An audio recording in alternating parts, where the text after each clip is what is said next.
Why the heck not? I think we should be able to stream live. Let's see, open link in new tab. Okay, hold on. We got it. Ow.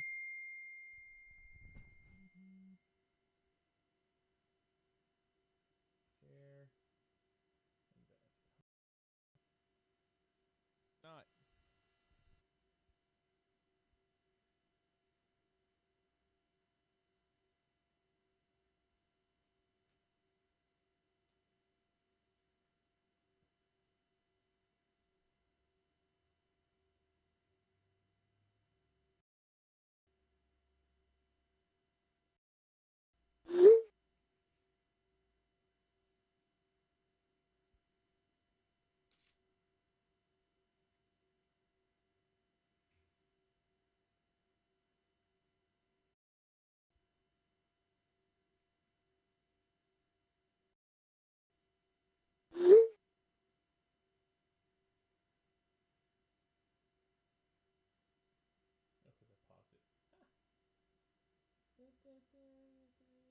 Because I paused it.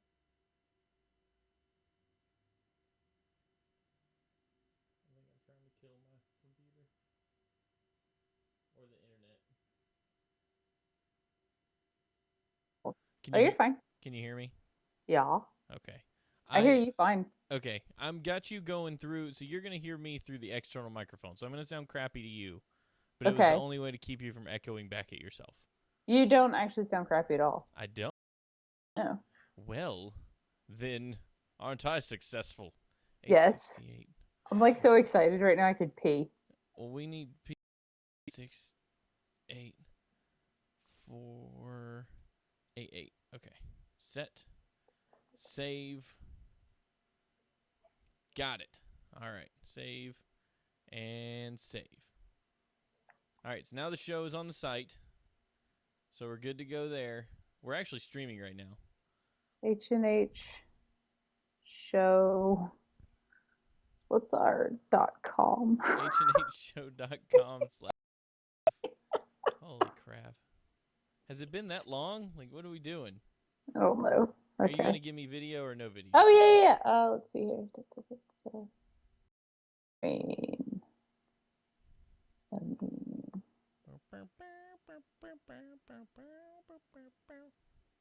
Hey, there's a video. This is so janky tonight. I am so. But janky. I'm using my my mobile battle station, which is not nearly as capable. I've basically been sitting here rebuilding the entire shebang. I don't even know. My keyframes are not being sent often enough. This will cause buffering. Well, you're the one who gave me the profiles, you buttholes. I used to have this problem. I couldn't remember what the problem was. Bit rate, drop frames, degrade quality, auto adjust, minimum, preserve minimum video bit rate, drop frames. I can't remember how I fixed this before. Did I make the size go down? FML. Hold on. Did you just? Things are set and they're not. All right, Wirecast. Configure your audio sources. For redundancy, you should have 2 separate machines. Da, da, da, da, da. Okay, so we should be. This should be good. I'm so excited right now. All right, and you're not gonna feed me video because we're worried about the problem. We can try again. Why is hate Skype? Oh, I got it. Never mind. Okay, so we should be streaming. Can you tell me if we're streaming? Yes, let me look. Let me get my call you a record. Okay, we're good. Although it says episode 338 Tater Hater, episode 338 Probe, and then I had hypothetical hymen.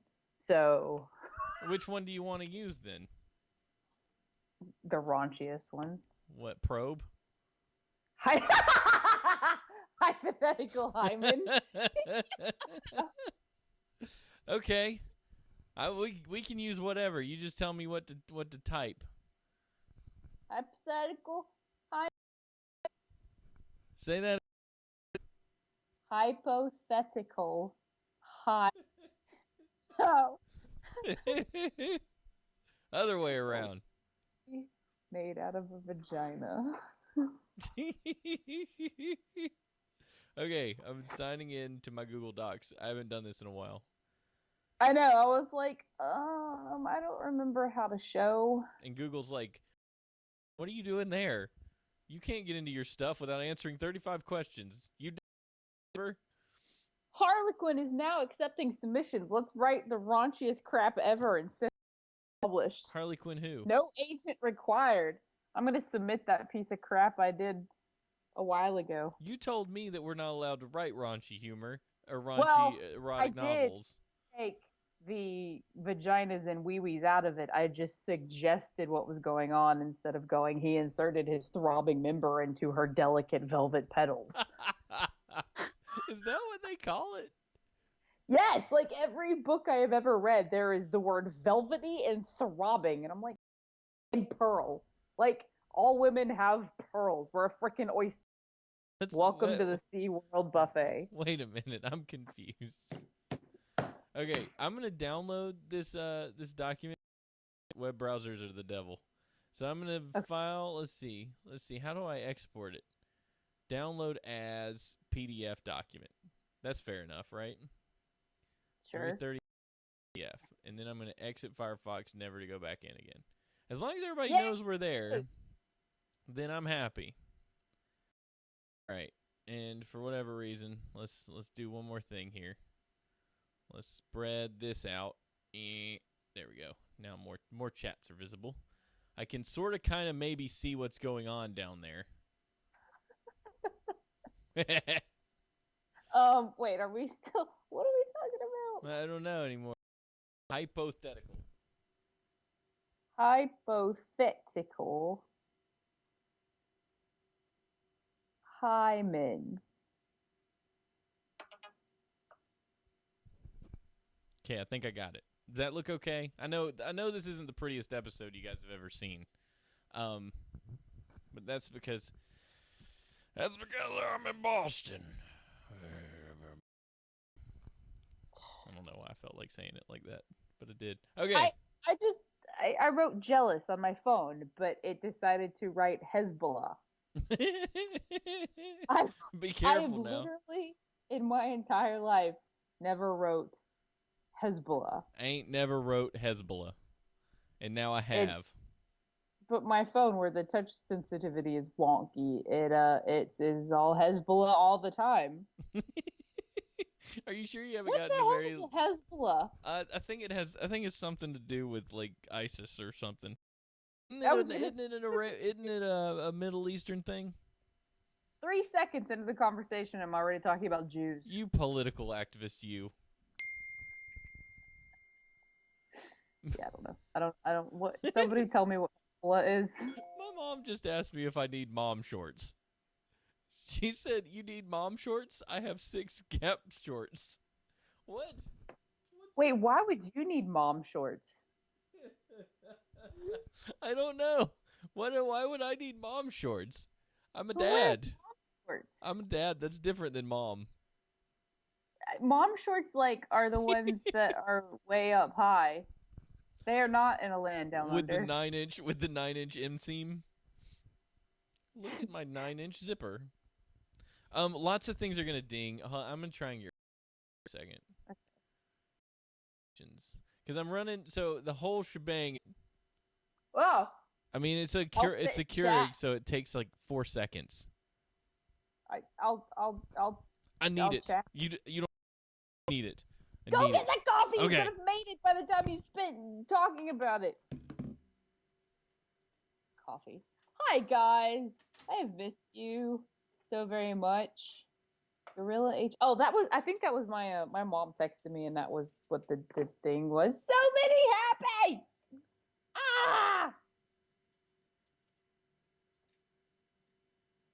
How are my peoples? Okay, since there's a 45-second delay, I'm talking while I'm typing, so you're gonna get to type first and be able to respond via that. Hours later, you're gonna hear me saying it and go, I already answered that. But that's fine. That's just, I have all the itchies. Oh, I have the stories to tell you people. All the stories. How are things?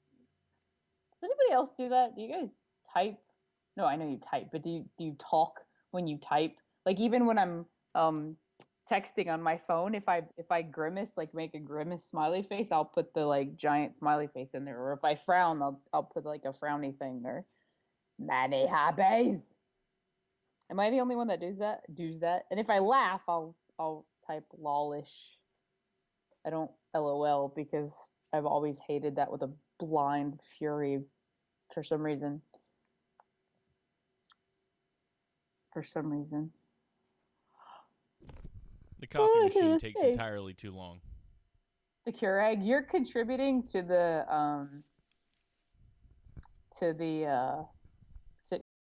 environment. Why? Because Keurigs, you can't recycle the things. They're awful. The guy that invented the Keurig said it was the biggest mistake he's ever made. He's all freaking Einstein with the atom bomb. Well, why doesn't he? Yeah. Why doesn't he make them out of plant cups? Plant cups? Yeah, like plant bottle. You know how you can get a bottle that's like, oh, you people, I love all of you. I'm pretty excited they're there. They're my favorites. My favorite people. Okay, it's brewing now. I'm watching it from a distance. We're almost ready. I know it's 8:17, but we promised to show at 8, and you know we're late. Well, yeah. That's like a slogan. We could use that. We promise to show at 8, but we always show up late. But you're real happy because we're real happy, and the show will be real great. Hey. I love it so hard. Sounded like my Keurig over there just threw up into my cup. It made this horrible sound. Yeah, it really is. Like now I just imagine the Keurig just vomiting into my cup. But delicious. I'm having a really good time up here, by the way. I should have gone to the Samuel Adams Brewery today. I found out how to get there. But I was so tired from... I walked everywhere yesterday. I saw all of Boston in a day. Did Tony just say I whistle when I fart? He did. I was trying to let him just, I was going to let that one go. Okay. My coffee's done. Does that mean like his butt whistles or like he goes poop, poop? He tries to mask it with the whistle. Yeah. like the Family Guy. You try to cough anytime you fart. I feel like that's what just happened.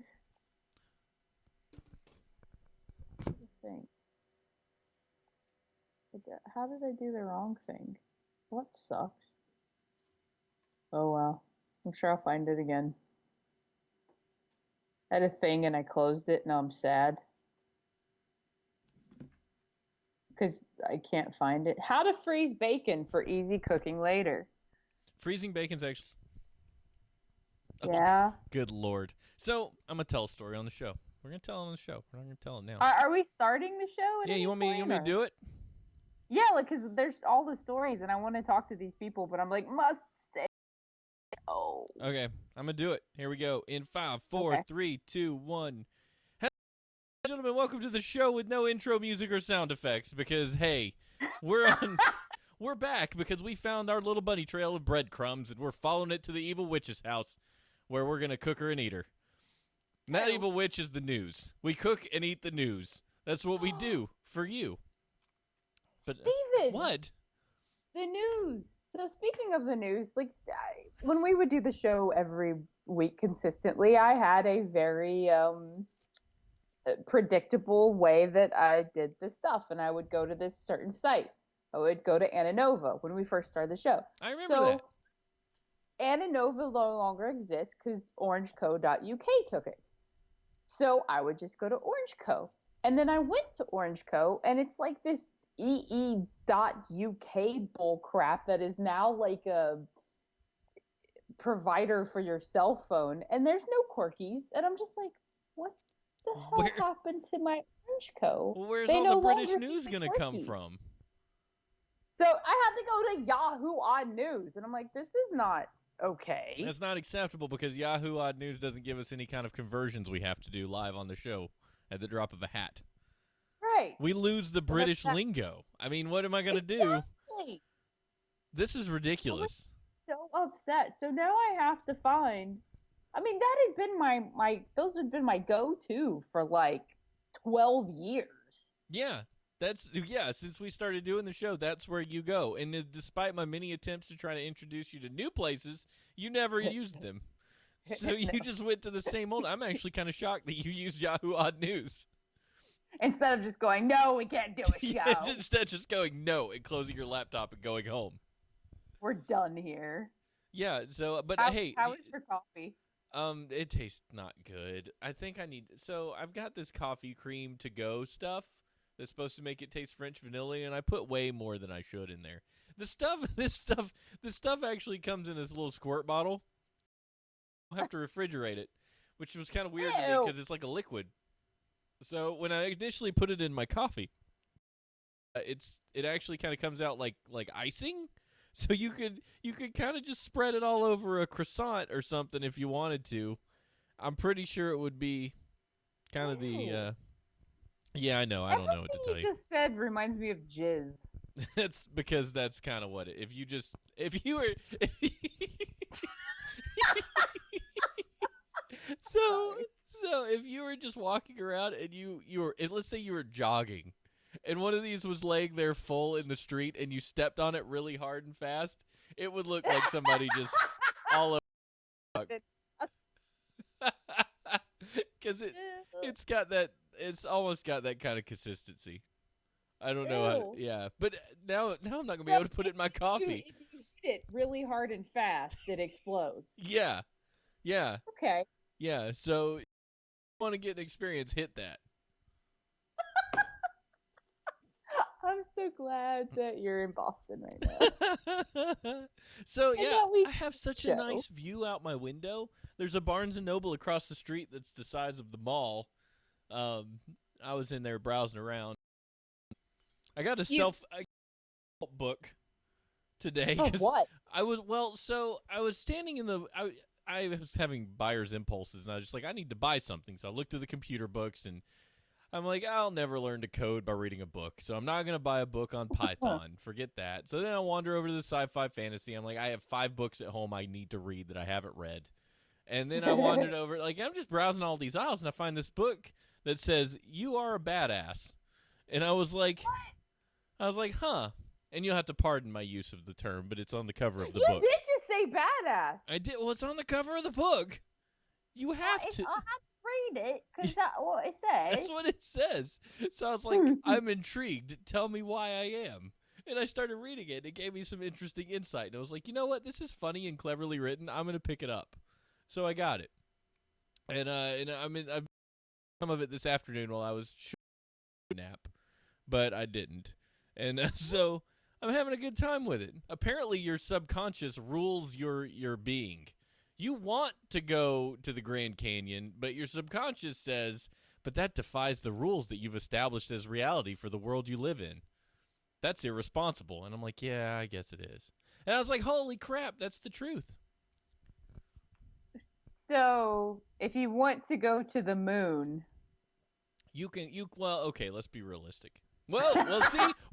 See, you just blew my mind, because I'm immediately like, no, that's not possible for you. Right? But it could be. But you've just got these established if you had rules. The money.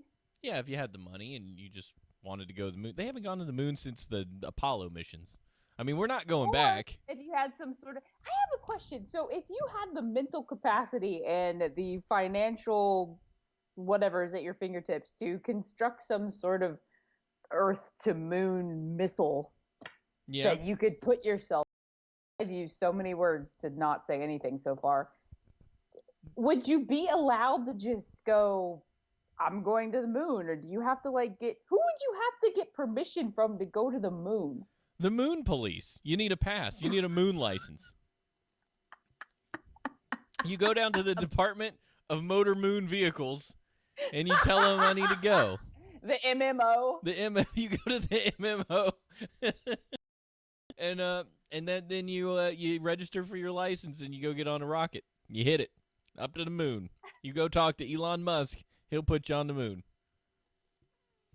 The MMO. Yeah. You know what? It's not far-fetched that we're going to have one of those one day. I'm like, because the United States thinks they own the moon, but I'm sure Russia thinks the moon, and I'm like, who would bitch you out for going to the moon? Because there would be somebody that go, you can't just go to the moon. Why not? There's this old curmudgeonly senator in the background. You can't just go to the moon. Back in my day, you needed a whole bunch of gasoline and a big board of people in Houston, Texas. They tell you when you go to the moon. Well, you triggered Goldeneye because we thought you were we thought you were ISIS or I don't know, whatever. You ought to be. Back in my day, nobody could just go to the moon. Kids today go to the moon and they leave their turds on the dirt and then they leave and come home. Bubble gum and kill the Martians and oh yeah, if you left a turd on the moon, it'd look just like it does now, or just like it did then. Now, like if somebody took a crap on the moon, it would stay that way forever, because there's no atmosphere, there's nothing to break it down, there's no bacteria, it'd just always be there. Looking like a turd on the moon. I don't understand why your brain went to taking. I just said I wanted to go to the moon, and you're like, "Well, I want to take a crap on the moon." What if you took a crap on the moon? Like, why have you? Because you obviously thought about this because you had the information that backed it up. Yeah. I mean, sometimes you sit there and you think, "I wonder what would happen if I took a good space crap." Out there.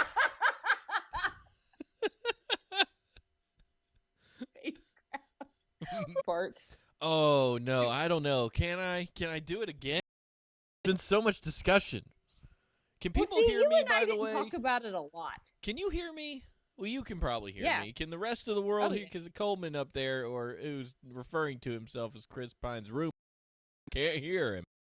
I'm having to talk exceptionally loud and probably bother all of my neighbors right now. So can you hear me now? Well, I can't amp the record level on this thing, or the buzz starts coming in from you, and this is just where we're at right now. So if you can't hear me, so what happens if you exposed your anus to moon air? Oh man, would it pull your butt create out? Some kind of like vacuum or something and like do something weird to your butthole? No, I think you just you would get frozen. Your butt would freeze. Well, see, I actually read that you don't like insta-freeze in space, that's just a movie thing. Yeah, you can live for a certain amount of time in the emptiness of space. But and your eyes don't bug out if you go to Mars. No, you're not going to like living, in space for a few minutes, but you could do it. I forget when I read that or what. I think I looked it up after we watched what is that one movie with the stuff and the things? Interstellar? No, the Guardians of the Galaxy? The old 80s movie 80s. McMoverson with the and his eyes. Quaid! Total Recall? Total Recall! Boom, there we go. Well, okay. I thought you were on a moon movie thing. I thought you were talking for an episode of Arnold Through the Ages. That's what that is. Oh, that might eventually do when Sam's like 90. By the way, I haven't been appropriately able to celebrate How to Baby It's a Boy and his conversation with Arnold Schwarzenegger about the state of our show and where that was seriously because I've never laughed so hard in that was wonderful. I mean, it's obvious that the fear of the governor being put into us couldn't even bring us back immediately, but we're here now. That's what's important. We're here. We're talking on the internet, and you know what? I feel it's kind of strange podcasting from a foreign land, though. Right. I do feel so much better when I can look at you and talk to you and not sit at Jacob's great grandmother's table. Yeah, you shouldn't talk filthy over her table. Well, I mean that's not really stop me, but That's just it's weird because I feel like I'm not in my element, and where I would yeah, I feel normally like it's floaty. yeah, and where I would normally yell, I can't really do that because there's a whole bunch of other people on this hallway. Lots of people, lots of people. So Boston, despite being the oldest town in the country, I mean that's not entirely true, but you know what I mean. Old enough. There's no one here that speaks English. There are very few. Most of the people I've ran into are speaking other languages.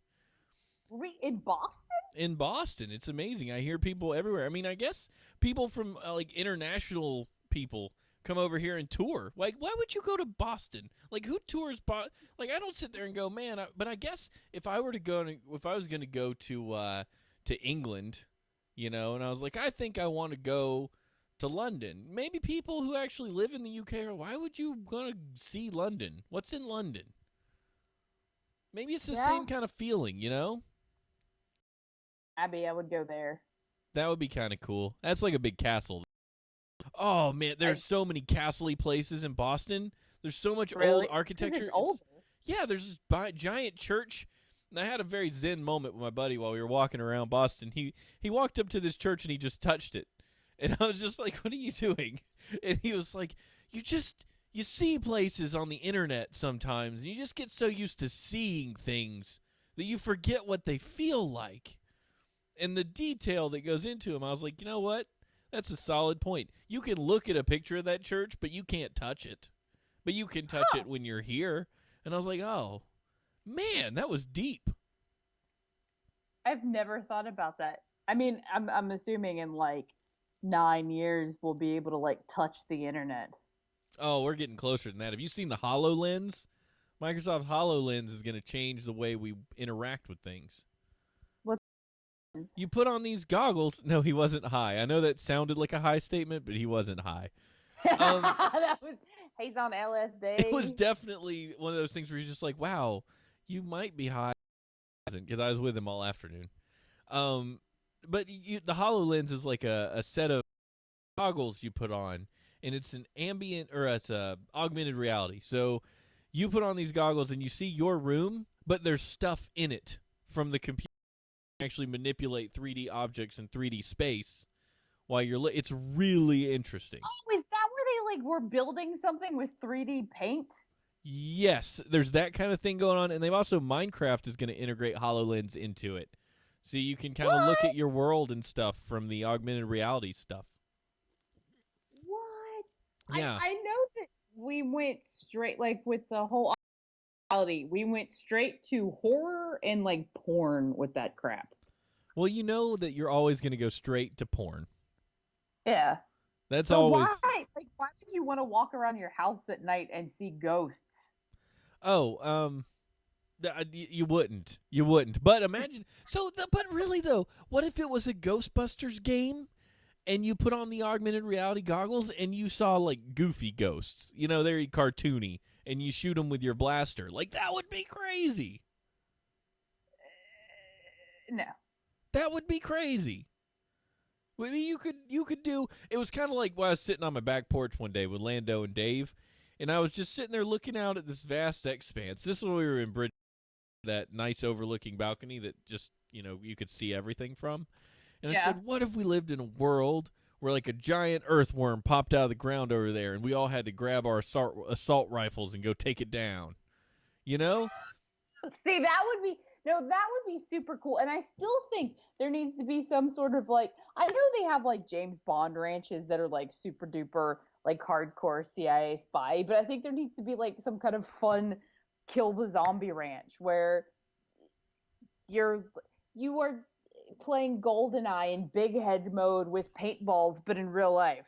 That would be awesome. We should do that. We could have an Adventureland where you go and you pick your virtual adventure, or it's like zombies or Dino Crisis or something along those. Dinosaurs. That would be awesome. So you go into this room that's kind of designed to look like the area that you would be in, but you're wearing these augmented reality goggles, and you have to shoot the things that are after you.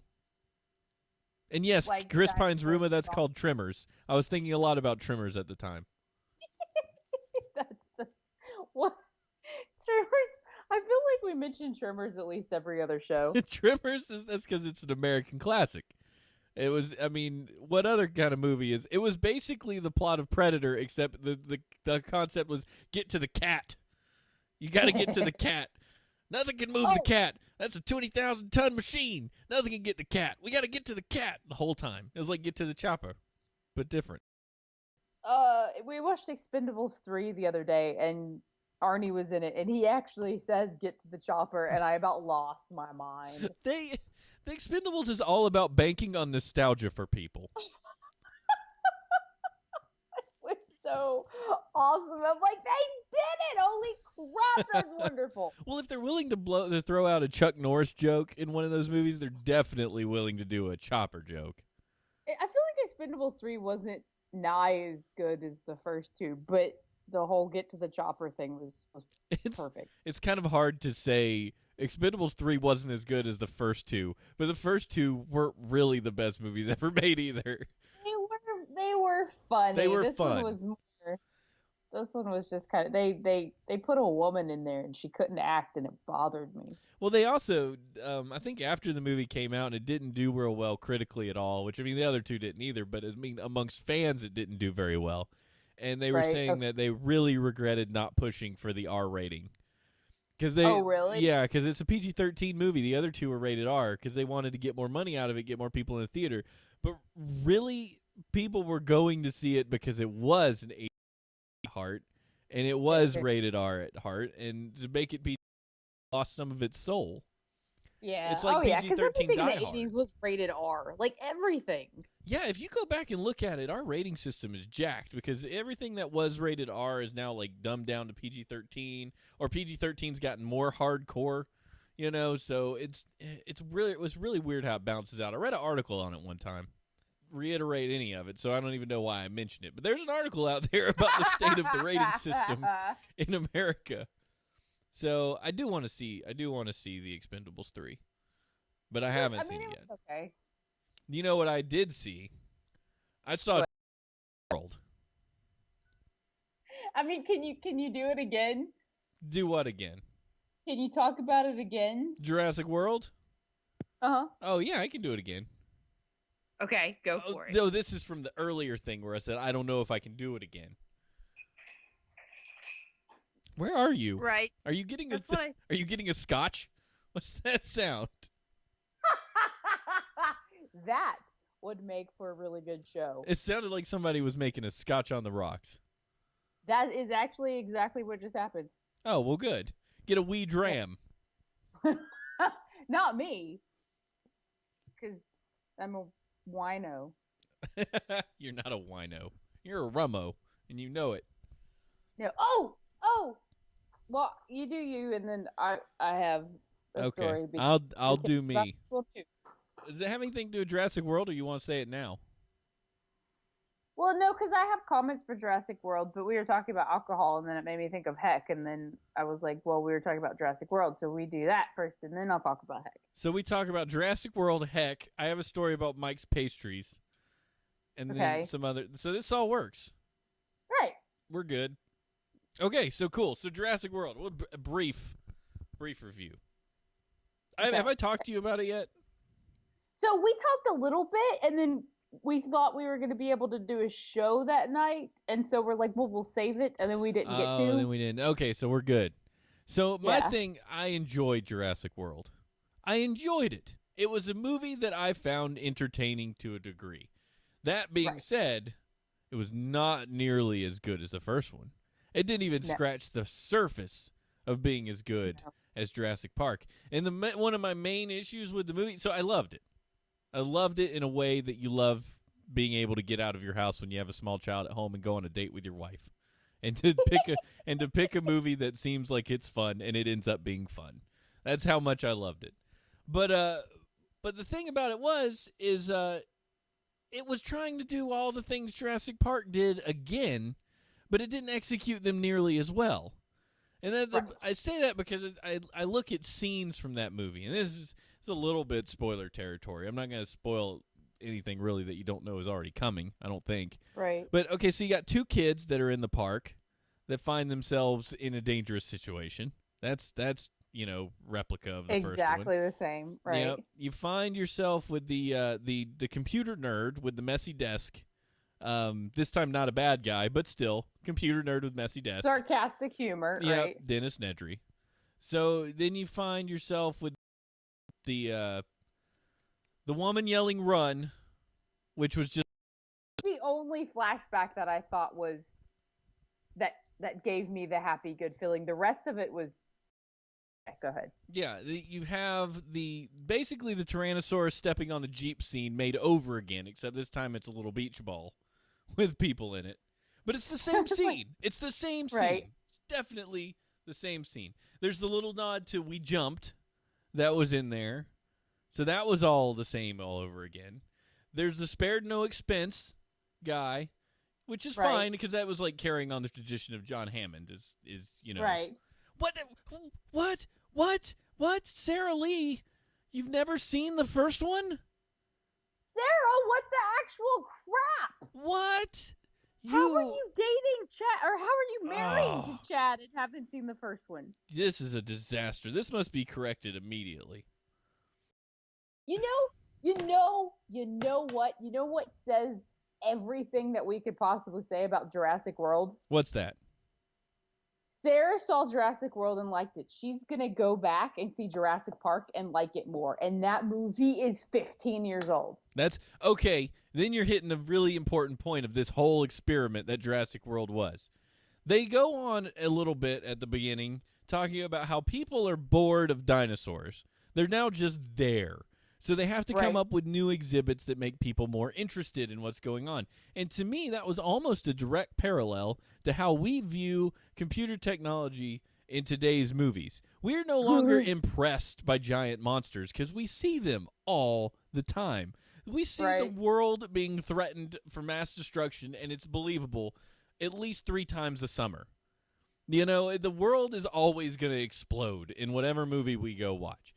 But Jurassic, like a dinosaur or alien. Yeah, something. And so we're bored and we're not impressed with CG. We're just not. We look at Jurassic Park. You go back to then, it was like a lot of practical effects. A lot of practical effects. The raptors were puppets at one point. There was giant animation.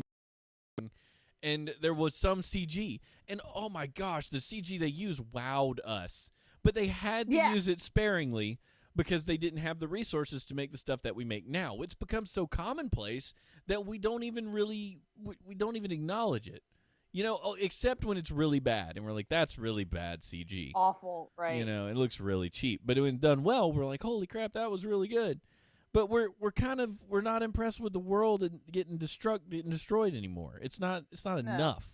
And I thought that this kind of whether they meant to or not, it made me think about that in terms of Jurassic Park and how much we loved it, to Jurassic World and how it didn't really grab us. And I feel like they just tried too hard. Like, I mean, it was a cute movie, and I walked out going, this was okay, but it was just completely underwhelming. Yeah, underwhelming. You kind of just watched it. There was not a point being my seat like, oh my gosh, this is scary, or this is crazy magical. There was none of that. Chris Pratt did great. I really liked. Fantastic. I liked the trained raptors thing, which I thought I would hate. Yeah, that was okay. I'm like, whatever. But I thought it was like, okay, maybe the raptors could be trained, but it was very tenuous. I thought if they could be trained like puppy dogs, it would have been terrible. But they made it like, okay, this is still really super mega dangerous, but it's okay. So that worked for me for whatever reason. But think back to Jurassic Park. Think about the parts that got you you were scared to death. Like, I think about then the Tyrannosaurus Rex gets out and there's no music playing. It's just rain and this terrifying creature, sniffing around this Jeep, stepping on it, and it's just the sound effects were great. Everything that was happening there was amazing, and it didn't stop. It just was relentless. back on your senses. It was like watching Very suspenseful. Yeah, and it's like, okay, they got away from him here, and then they had to jump over the side of the thing. And then when they got over the side of the thing and they're swinging back and forth and the Jeep falls. And then they got to go into the tree, and they got to get Timmy out of the tree. And then they're racing. It was like a constant thing. They just kept coming and kept coming and kept coming. And it never ended. From there, it just never stopped. Then there was the other people that went to get them, and then the Tyrannosaurus Rex chases them in a Jeep. One of the coolest scenes ever filmed. Ever. Freaking ever. And then there's the go turn on the power thing, which became like quiet suspense, right? Like, okay. It was scary because she's in this dark underground and there's tunnels and she's all by herself and you're like waiting for any moment for something to jump out and get her. Oh, yeah, yeah. And when she does turn on the power and you have that one moment of like, yes, the park is back online. Freaking raptor pops out of the cables. The it's arm! Like, the freaking arm that just falls on her. Oh, She's like, gosh. oh, hot! It was a masterpiece. That entire thing, you just never get a chance to breathe. And then the kitchen. Right. The kitchen. You It was can't awful. breathe. That is the scariest bullcrap ever. I still watch that and I'm like, no! And there was none of that in this one. You're just like, no. okay.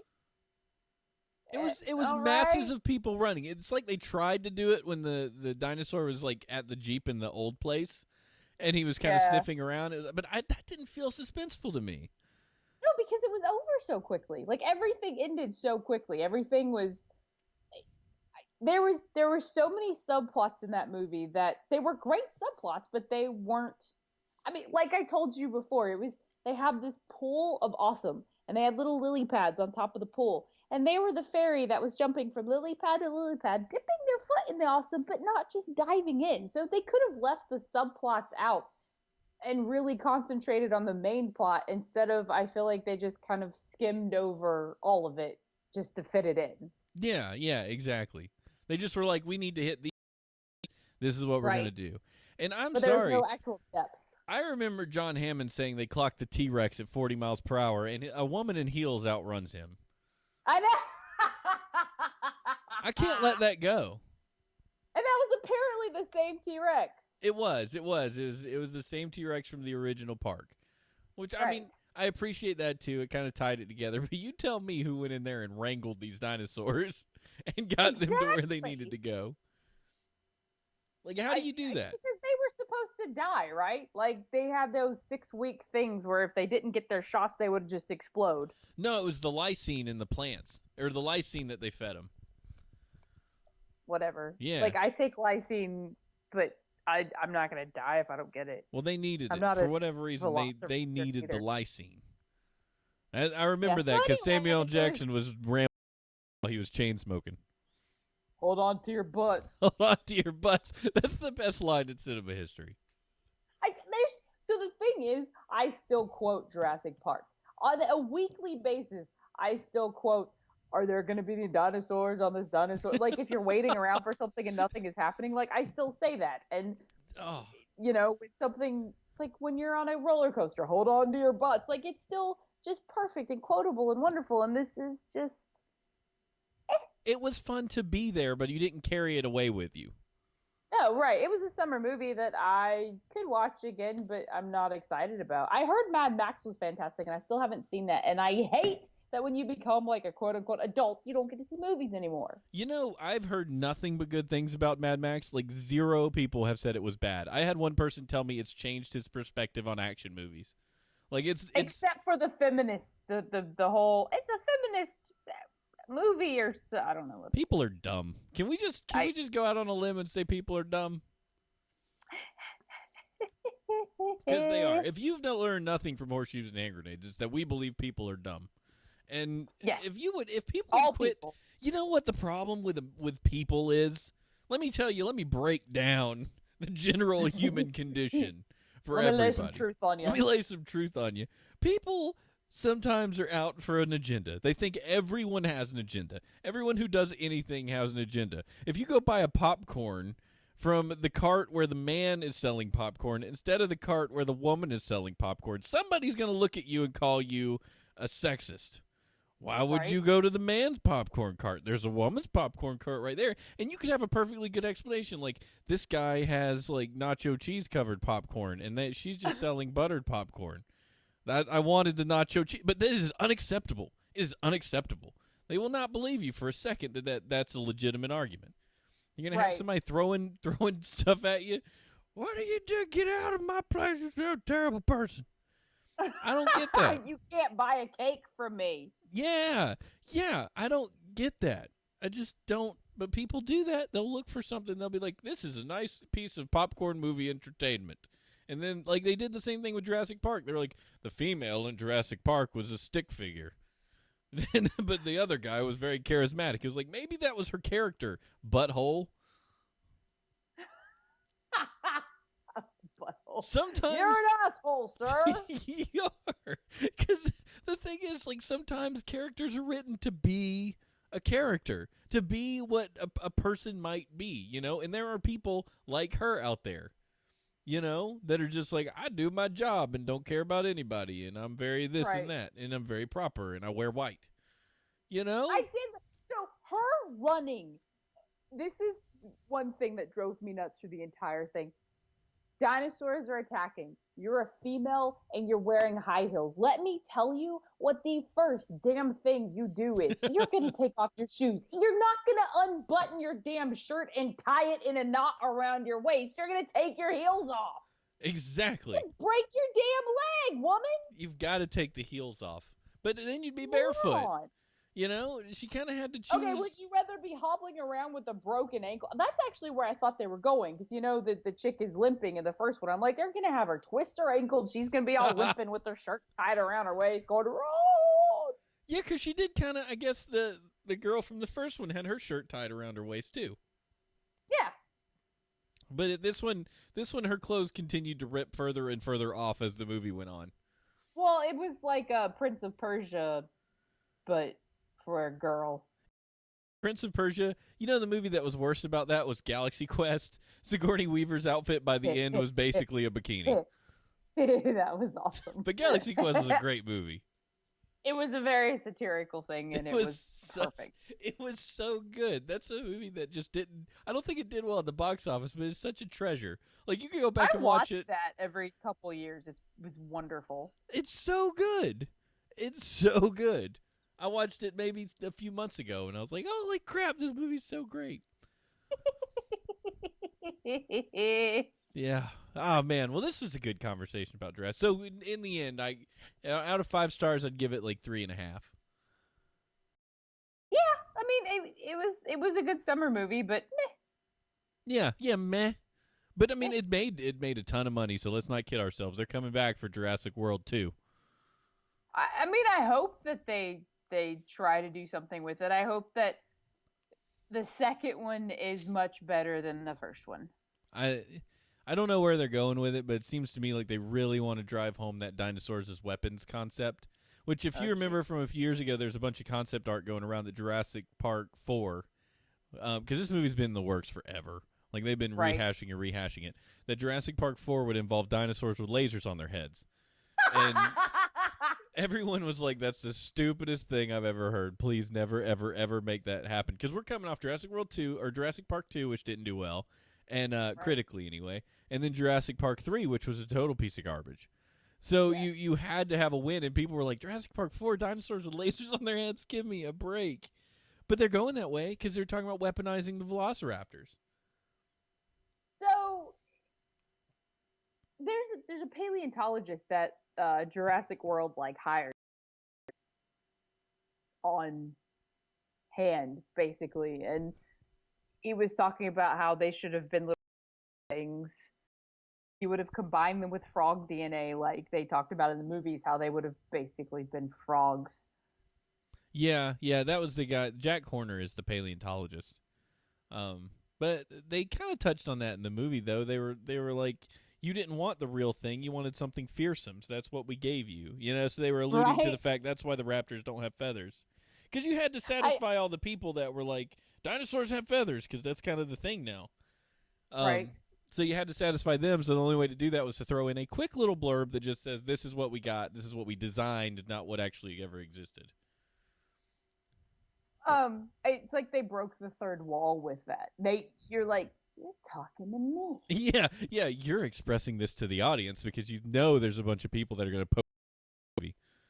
Right. Because I mean, Jurassic, but he said he's like the reason I stayed on was because I was satisfied with what they did give us but whatever. yeah, So nobody, anyway, I have no, a story about heck. oh, tell me, what is a heck? Unless we were going to continue with Jurassic Parking. No, I'm done with Jurassic World. I'm done talking about dinosaurs. Okay, so pretend like we didn't just have the Jurassic Park conversation. We were still talking about alcohol. Oh, okay, good. Yay, alcohol! Oh, I have a segue. So there's this thing called HEC, HEC. It's the Handicap Encounter for Christ. It's a very it's put on by a Catholic organization, and it's super cool. They do a retreat twice a year, and they have handicapped people either mentally or physically. There are people with Downs. There was people with MS. There were people that had gotten and were now wheelchair bound. People with just slight mental acuity issues. Just all kinds of people. A lot of them lived in homes. But they do this retreat twice a year, and then they do picnics, they do ball games, yada yada yada. So one of Jacob's friends he's like super passionate about this. I mean, this guy has the biggest heart just ever. He's a phenomenal person. He's never said a curse word his entire life. He says heebie-jeebies. He says jeepers. He said gee golly gosh. Wow, that's impressive. He's that type of person. Yeah. So he invites us to this thing, and I'm like, don't have a clue what I'm kind of signing up for. You go and you hang out, and there's a dance, and they have mass, and they feed you, and you sleep over in the bunks, and if they pair you up with people, and if they need something, you help them. So going back to the Catholic, one of the guys there, Irish McIrish, just biggest smart aleck in the planet. He actually was a speaker, and start talking to him like F-bombs left and right. I'm like, good Lord, dude. He's like, I'm Catholic. Not only is he linguistically Catholic, he is Catholic in this that he had a bar in his vehicle. So all the volunteers go hang out with Eric McIrish, huddled around his dad van, chugging beers in the back. He's like, what would a Catholic retreat be without beer? I got drunk. I have not been so long. So very, very long. I got hella drunk. I had 5 beers, which is stupid for me. And then I had these 2 Clamato things, which is like tomato juice and Bud Light. Ashley doesn't do well on Bud Light. So I'm like 7 beers in, and I'm like dancing with people, and there's lights and stuff going around. I stayed up till 2 a.m. talking to my she's 20 years old, and we were just going on and on and on. I laid down for 3 hours. My world was spinning. I woke up and I'm like, I am going to die. I have made a horrible, horrible mistake. I am at a Christian retreat with people that need help physically and mentally, and I'm a supervisor and a volunteer, and I'm drunk. I drank water. I was still drunk.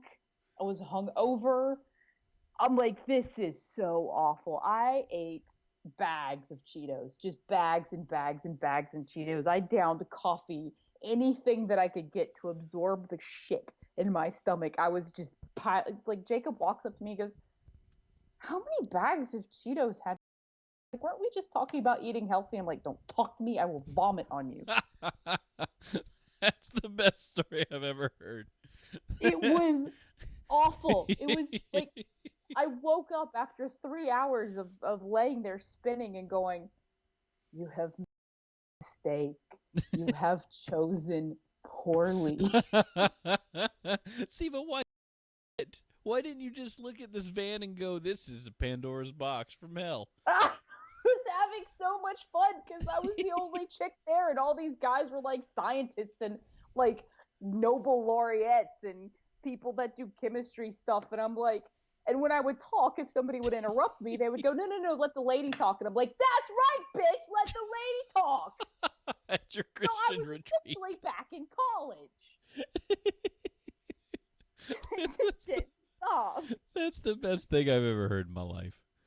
It was so Jacob, I'm like, I got drunk at a Christian retreat on Clamato with Bud Light.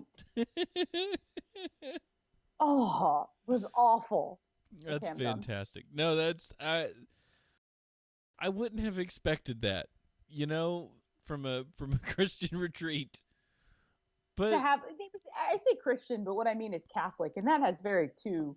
I mean, it was great. They had mass, and they were so uplifting, and the theme was the Velveteen Rabbit, about becoming real and how people are loved, and how working makes you feel good, and everybody got a chance to talk and to share, and it was all touchy feely and great. I'm sitting here literally wanting to puke the entire damn time. you're like, I want to pay attention, and I love what you're doing here. I don't have the ability right now. I haven't. I mean, I would get up and leave during the speeches because I'm like, I think I'm gonna go puke. I would probably sit in back if I was feeling that bad. Well, we were assigned tables, and they were all like round tables, and everybody could see each other. There was people walking around taking pictures, so I have pictures of me looking very happy and pukey the whole time. I the opportunity to go on a pub crawl on Thursday night while here as part of the conference, and You have to. I'm going because the first stop is Cheers. The first stop is the Cheers pub, which Cheers is apparently a large gift shop, small bar. So, I mean, I'm going to go in there and get a pint glass that says Cheers on it because that's what you do. Because I don't. So I get pint glasses when I go places because if you're going to drink.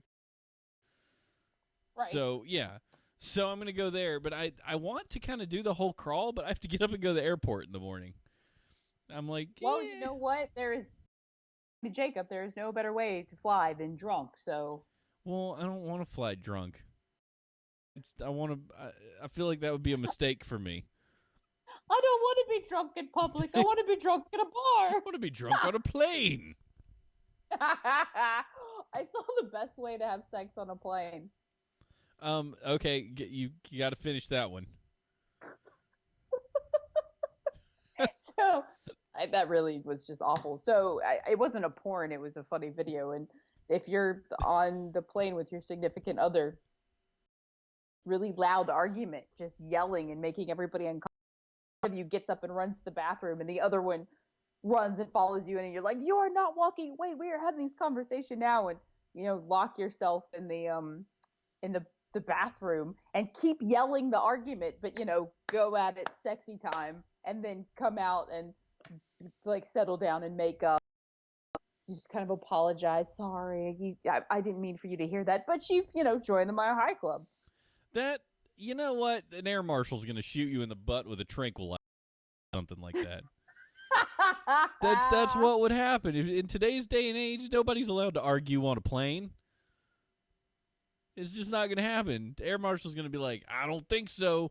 No arguing on the I'm going to separate Maybe you two. I'm an air marshal just so I can have sex on an airplane. You don't listen. That bathroom is way too small for somebody to do anything comfortably.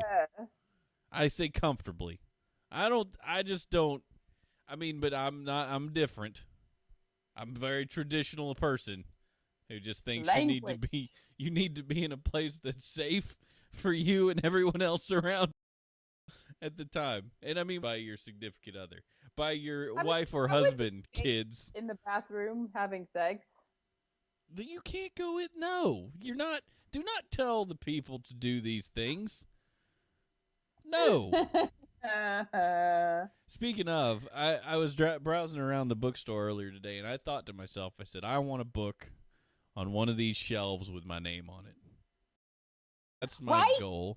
And the thing that's been coming to mind lately that I'm not allowed to write about, I've been given a no, is I told Stephanie, I said, you know what we need to do to make some extra money?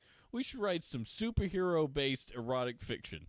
Oh, dear God. That came up with a pen.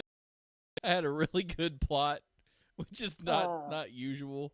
But then I was told, no, we're not going to do that. And I said, you know what? We probably shouldn't. But I had a really good idea.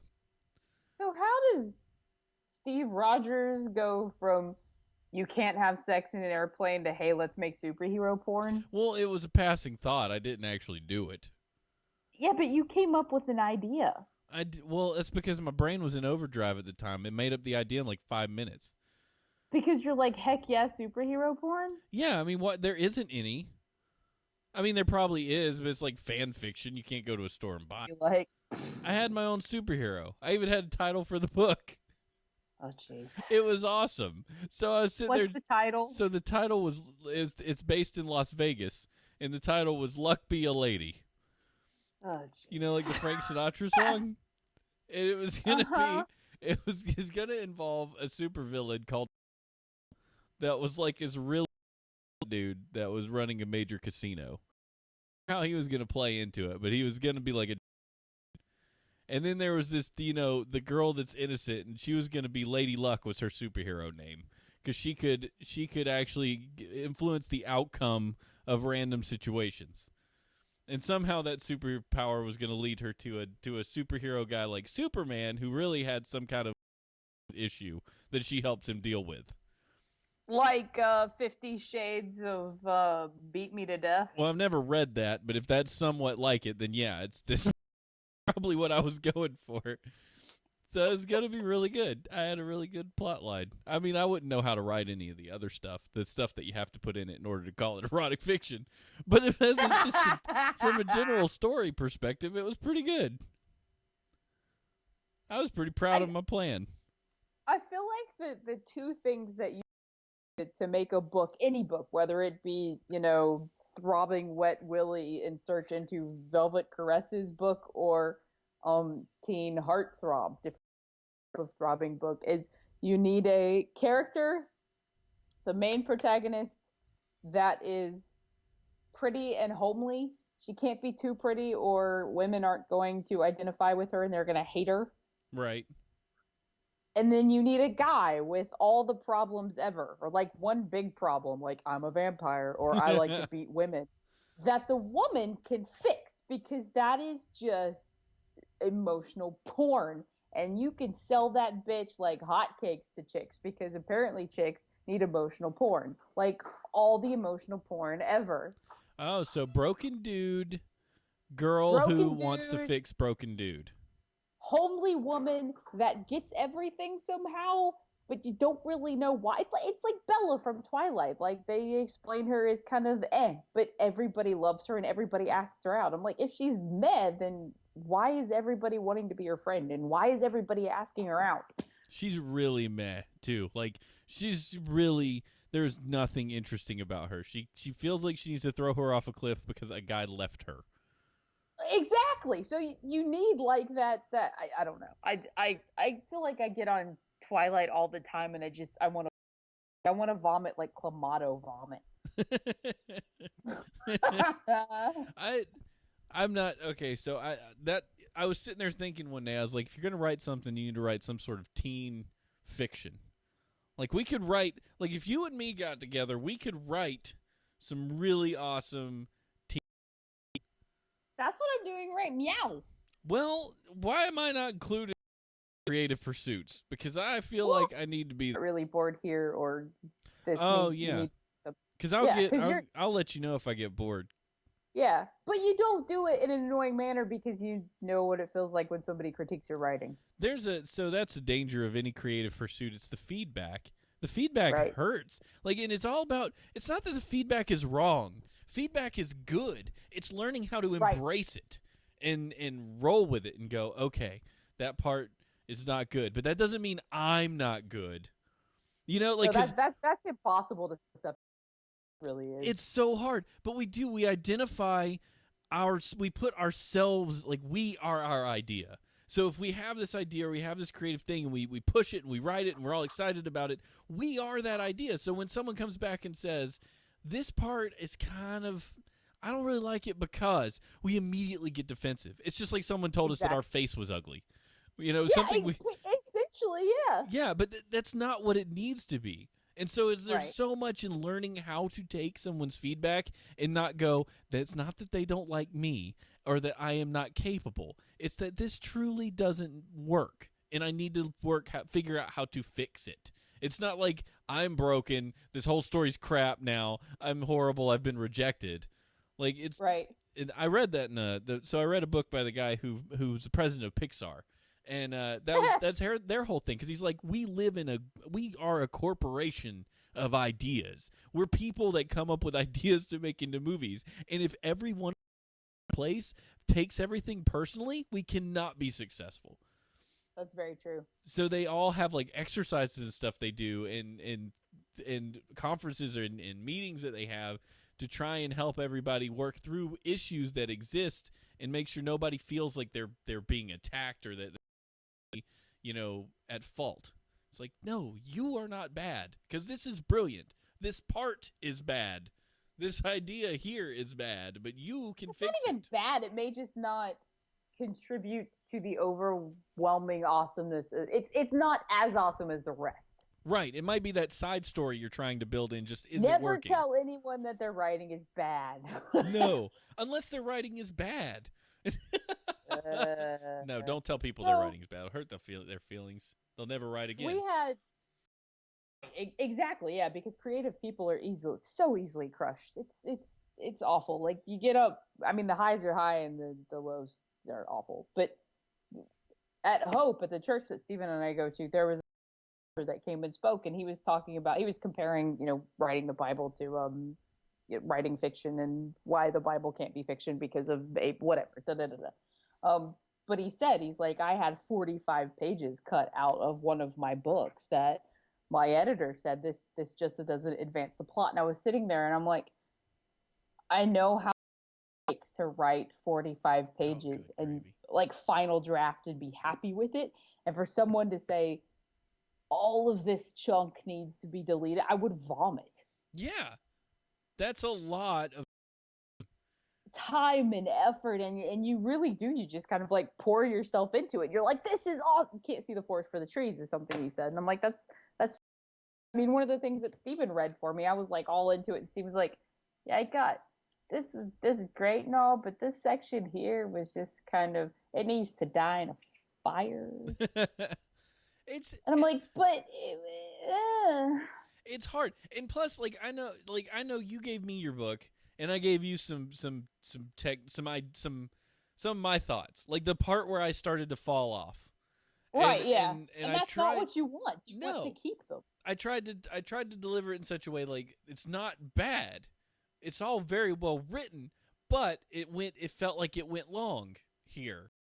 This is where me as a reader of my particular reading, because some people love that.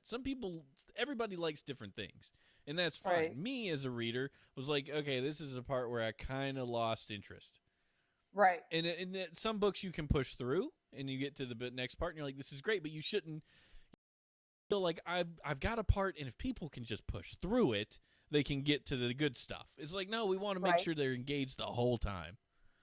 Yeah, you want Jurassic Park versus Jurassic World. Yeah, be engaged, though. I want to hold by the heart and not let go. And that's like like my thing I wrote for NaNoWriMo. I've got 50,003 words. And I look at it, and I'm like, there's so much good in this, but there's so much trash. And I don't know how to fix the trash. But you can read sections of it, and you can tell where I was excited to be writing it, and the parts where I was just writing to be writing. But that's you need to do that, because that's how you get a rough draft. Right. You just so push. Rough. Yeah, it's so. I'm reading a book. Huh? Go ahead. I'm reading a book now called The American Heiress, and it's on the New York Times bestseller. And I'm sitting here reading this, going, "Oh my!" This pisses me off so, like, absolutely incenses me, because this is a first draft. There are grammatical errors. There are punctuation. New York Times bestseller. There are punctuation issues. There is no depth to this book whatsoever. It is literally the outline of a book. And I'm sitting here going, are you friggin' kidding? Like, who did this bitch know that she got on the New York Times top whatever list? Really? That's a good point. There's nothing to it. Yeah, and you'd sit there and you're reading it, you're like, I could write better than this. And this is on the New York Times bestseller list. Twilight has more depth than this book. Oh, that's awful. It's awful. That's not good. That's not what you want. But so there's things you look at like that was probably somebody who knew somebody and got a book published. It's like Aragorn. Exactly. It's Aragon. like Aragon, not Aragorn. It's two different things. Dumbest book I've ever read in my life. We've been very open about our just intense hatred. If I was a type to host a book burning party, I would make Aragon a requirement, and we just all go throw it in the fire. I would wipe my ass with that stuff. It's not even a fire. Doesn't want to consume it. It's a terrible, terrible, terrible book. I'm 13 years old, and my parents are publishers. They gonna publish my book for me. Aren't you friggin' special? I wish my parents were publishers. It's so bad. I don't even hate the kid for writing it. I just hate that it was published by somebody because it's just not fair. Yeah, it's awful. Decent writers all over the world. Like it's whatever. The people that did enjoy it were 4. Yeah. And their parents read it to them in like dragon voices. They made a movie out of it. Smash. Which was also shitty McShitterson. They made a movie out of it. They made a movie where a boy stares at a dragon and voiceover happens. Okay. Like, that's just not... Jeremy Irons. Jeremy Irons needs to go do more cool stuff. I guess he's Alfred now, so that gives him something to look for. What's Alfred? Batman. He's Alfred. Oh, wait, huh? When? Yeah, in Batman vs. Superman. Jeremy Irons is Alfred? Yeah. You know that? No. Is that good or bad? I don't know. I'm just so I've been trying to like keep away from stuff because I feel like now it's very easy. So when I went and watched Jurassic World, I had already seen the movie. Yeah. Trailers. Right. Parts you already kind of knew about. Yeah. So I've dabbled in that whole no trailer thing, but I can't help myself. I'll still watch a trailer because but no, I haven't seen that one. I can't help myself with trailers, but sometimes I think it would be a lot more fun if we didn't watch them. Like if you just went in completely blind to what the movie was about. But how do you pick? That's what you did when you were little, right? How do you pick what movie to? Yeah, definitely. I mean, the movies I saw when I was little, I don't know if there were previews for them. Well, I mean, I'm sure there were, but we didn't have the internet continuously or look them up the day they came out. They were either on the television and we saw them or we didn't. Yeah, it's like, who does trailers really well, though, is J.J. Abrams movies. You have no idea what you're walking into. You just know there are actors. And he lies his ass off about everything. He's like, no, that's not right. And then you go and you're like, it was Con, you liar. It was so good because you'll see, you know that there are actors in it. There is some sort of plot and maybe some action. But you have no idea. You have no idea. Even the Khan thing. Sitting there like, oh, this guy, he's not Khan. They told us he's not Khan, so surely he's not. He is. Buttholes. Anyway.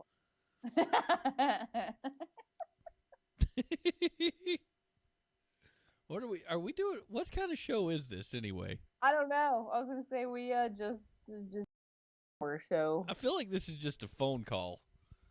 It essentially is with the people in the chat room that we're reading while we're talking. I was trying to find the chat. I'm like, is anybody there? Just making sure nobody left. Everybody's keeping up. Well, good. So everybody, we have like-minded audience members for sure. Yeah. And then Chris Pine's Roomba is right. Michael Caine is Alfred. Michael Caine. At this point, I don't think anybody could be Alfred but Michael Caine. But we'll give Jeremy Irons a chance. He's older now. He's Jeremy Irons. Did he get in trouble with drugs or something? No. Not Jeremy Irons. Oh, maybe it was the who was like the crazy old man that got in trouble with drugs. Nick Back Nolte. To the Future dude? Nick Nolte. No, not Back to the Future dude. Christopher. No. I don't know. Everybody got in trouble with drugs at one point. Nick Nolte got in trouble. Nick Nolte's insane. Nick Nolte just has like a face. Did you see the trailer for A Walk in the Woods? No. So the Bill Bryson book, Walk in the Woods, is getting made into a movie. That's what that is? Yeah. Bryson. I know. That's why I thought you would dig. Like, you're not gonna like the movie because it looks like it has heart, but it's got Robert Redford and Nick Nolte in it, and they're traveling the Appalachian Trail together. Huh. So I think it's probably based loosely off of Bill Bryson's book. But it's anytime I hear Nick Nolte speak, I feel like I need to clear my throat. So I feel like everybody that's in the theater is gonna just be like the whole time because Nick Nolte's gonna be like, "I'm walking the Appalachian Trail with you. What are you doing there, Appalachian Trail? Why don't we just get a car and get?" You sound like you have to poop. That's what he sounds like. It sounds like he was drinking alcohol. He's just been boozing for 10 years, and that's what he is now, and he's just going to play the drunk guy in all the movies. I feel like you need to just do character acting. Like, just quit your job and do character acting. No, the problem, I'm not a good actor. That's the issue. I can do voices, but I'm not a good actor. If you give me pieces of paper and you say, read this, I'm going to read it. I'm going to read it like I'm telling a story to a child and be like, oh, sure, I'll read that. I won't act it. Yeah, but I mean, have you heard? I mean, that's essentially what they do to the character actors. They're like, here, read this shit and read this one in 20 different inflections because that's just what we're going to pick 4 of them and do them over and over and over and over again. No, they're so good, though. They're so good. Like Groundhog Day. Ned, Needle Nose Ned the Head, Ned Ryerson. He's a character actor. What's that guy's name? See, you never know their names. You just know their faces. Those. Didn't we watch the thing on? So the guys Dragon Con, like they had all the WoW character actors there, the voice actors. Well, I thought that was cool. They had WoW character actors? Yeah, they had the voice actors from Blizzard there. At Dragon Con? Yeah, they kept shouting in Goblinese and stuff. It was really neat. Was I there? It was in the meet the actors room, but I mean, I was all after Kinsey. I'm like, I have to say Kinsey. Okay. Meet the actors. That room was awesome, by the way. I got to meet the whole crew from the guild. I was just stoked that I made dude from Battlestar laugh because I called him a monkey in a cage. Richard Hatch? Yes. How do you remember that? Yes. Because I just remember you were so excited because you're like, I just Hatch laugh. Like, I win all the things. Like, I am funny. Someone who is famous just laughed at my joke. I know. That was pretty bad. Well, it gives you a sense that they're normal people too, and they're just as weirded out by the fact that they're sitting behind a table and all these people want to talk to them. You know, but I was the opposite. It was just like me and you. Like if we were to go to a table and people wanted to talk to us because we do a podcast, we'd be like, "This is awesome." I want to sit at a table and have people talk to us.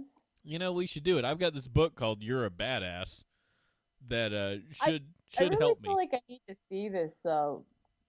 What is that about? It's about realizing tapping into yourself. Hold on, tapping into yourself. That Be careful with that one. You in a hotel room by yourself in Boston. No, you just read the book about it.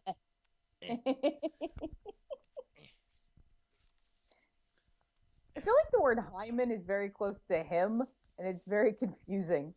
It's very close to what? The word hymn, like a Christian hymn. This is the book. You are a BA.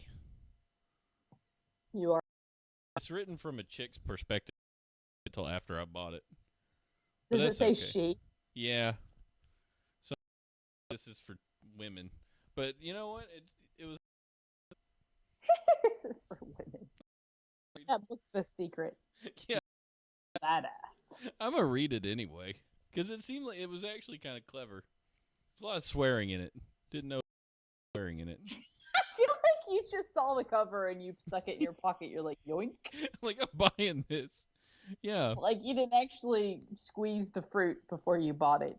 Well, there's interesting stuff in here. Like, there's this quote from Lao Tzu, an ancient Chinese philosopher. It says, if you are depressed, you are living in the past. If you are anxious, you are living in the future. If you are at peace, you are living in the present. And I was like, that's kind of legit. I mean, Facebook has those quotes. Well, so, listen. I'm going to read this. I'm going to let you know what I think when I'm done with it. Okay. Well, I mean, I have to read it if you're going to read it, because that's the general rule. Well, you never read Crush It, and I gave you that like 4 times. I do. Yeah, I guess that's true. I don't know. I think I suck at. I've never read a self help book because I and I'm like, yeah, I'm a badass, and then I Well, get 2 pages in it, and I'm like, I'm awesome, and I think self-help books are kind of dumb. Look kind of clever, and I was like, well, sometimes. So right now, I'm trying to figure out how good I really am at stuff because I'm at a conference where I'm surrounded by brilliant people, and I'm only convinced that I'm better, that I'm actually know what I'm doing when I'm surrounded by people who know far less than me. And then I get to places like a dummy, so I need to figure out how to not feel like a dummy, but not feel like super awesome either. I want to feel like I'm amongst peers, you know? And I know stuff. So when I'm at this place, I'm like, I know stuff. Just because I don't know what you know doesn't necessarily make what I know any less important or that's useful. that's actually very true. It is very true, but we always, as people, we always find ourselves with the most fault. But I don't know those things. So Right. therefore, that person is smarter than me. You know, like I don't know how to build a building, but that doesn't make me that Right. doesn't make me I less mean, they don't know capable. how to code, so Right. Because it takes all kinds of different people to do stuff. so I think I like being around people that are more intelligent than me because I feel perfectly at ease going, I have no idea what you're talking about because I feel like they're excited to explain. I mean, some people are just douches about it and you want to kick them in the nuts. But at the same time, I like being around people that are less intelligent than me because I am a narcissist and I'm like, I am your God. Yeah, so that's the thing about IT people. This is the thing about IT people. Most of them were nerds and are Right. nerds, but they were nerds in middle school and high school, so they have built up this ridiculous defense, this Right. intellectual defense, so that they use it as this power play that they're like, I know things you don't know. Ha ha. Feel superior. Because they spent most of their middle school and high school life trying to make themselves feel superior to the jocks who were Right. getting all the ladies and playing all the games and being the most popular. So they don't get out of this, and then they find themselves with this stupid complex where they I'm freaking brilliant because I know how to code in Python and you don't. It's like, no, that's not how this works, man. We're just here as people who all are learning things and need to always expect we're all learning things.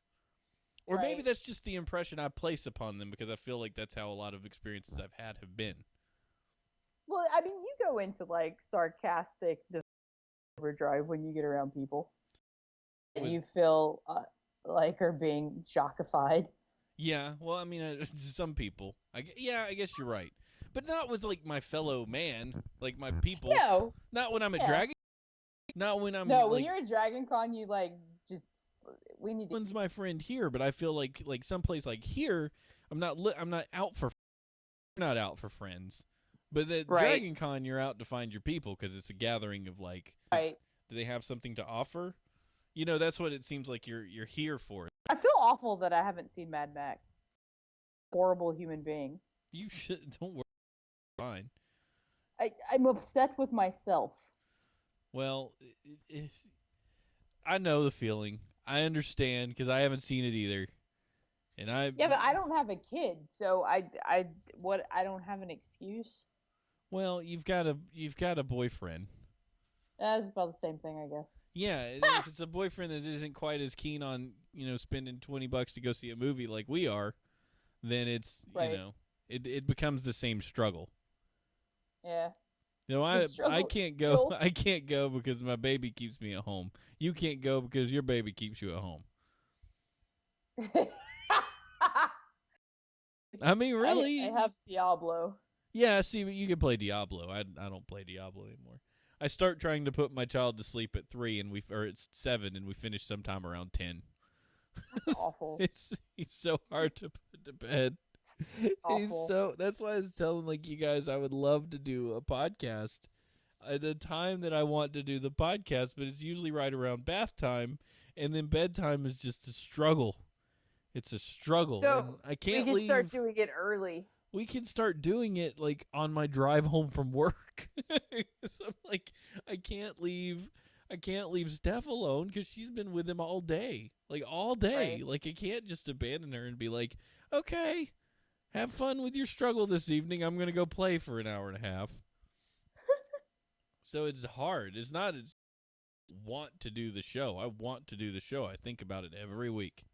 I think about it. Say, you might think this is crazy, but I live to talk on this because I got lots of things to say. Yeah, we've not covered one speck of news so far. That's because we missed each other. That's true. I told Jacob, I was like, I haven't talked to Steven in forever. I know. We don't even know who we are anymore. People that can't talk to each other. Sucks. So apparently Sense8 is a Philip K. Dick adaptation. And it's by the brother and sisters.